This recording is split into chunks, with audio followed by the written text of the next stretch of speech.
Praise the lord. దేవుని ఘనమైన నామమునకు మహిమ కలుగును గాక. ఈరోజు దేవుని వాగ్దానము, గర్భములో నేను నిన్ను రూపింపక మునిపే నిన్నెరిగితిని. ఇర్మియా గ్రంథము 1వ అధ్యాయం 5వ వచనము. ఈ ఉదయకాల సమయంలో దేవుడు మనతో మాట్లాడుతున్న మాట, గర్భములో నేను నిన్ను రూపింపక మునిపే నిన్నెరిగితిని అని.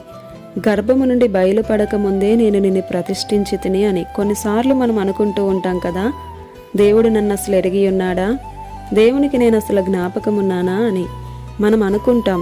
గర్భంలో ఏర్పడక ముందే, ఒక రూపులోనికి రాకముందే దేవుడు నిన్ను ఎరిగి ఉన్నాడు. జగత్తు పునాది వేయబడక ముందే, నువ్వు రక్షించబడక ముందే నీ గూర్చి దేవునికి తెలుసు.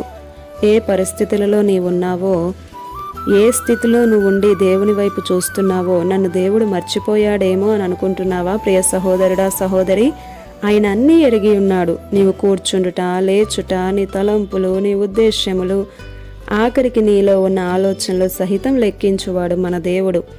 నీవు దేవుని సన్నిధిలో నమ్మకముగా, యథార్థముగా, దేవునికి లోబడి జీవించినట్లయితే ఆయన మీద ఆధారపడే బ్రతికే నీకు అన్నింటిలో జయాన్నిస్తాడు. ధైర్యంగా ఉండు.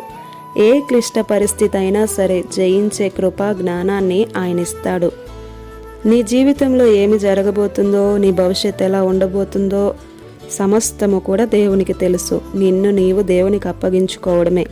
ఎంత గొప్ప దేవుడో కదా. ఇక్కడ ఇర్మియా అంటున్నాడు, నేను బాలుడును కదా అని.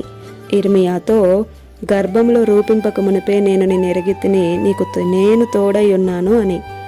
ఇర్మియాకు తోడుగా ఉన్నటువంటి దేవుడే ఈరోజు మన పరిస్థితులన్నిటిలో తోడై ఉండి నడిపించబోతున్నాడు.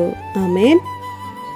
ఈ దిన వాగ్దానం మనందరి జీవితాలలో నెరవేరాలని కోరుతూ, దేవుని సువార్త పరిచర్యలో మీ సహోదరి Prasanna. God bless you. Amen.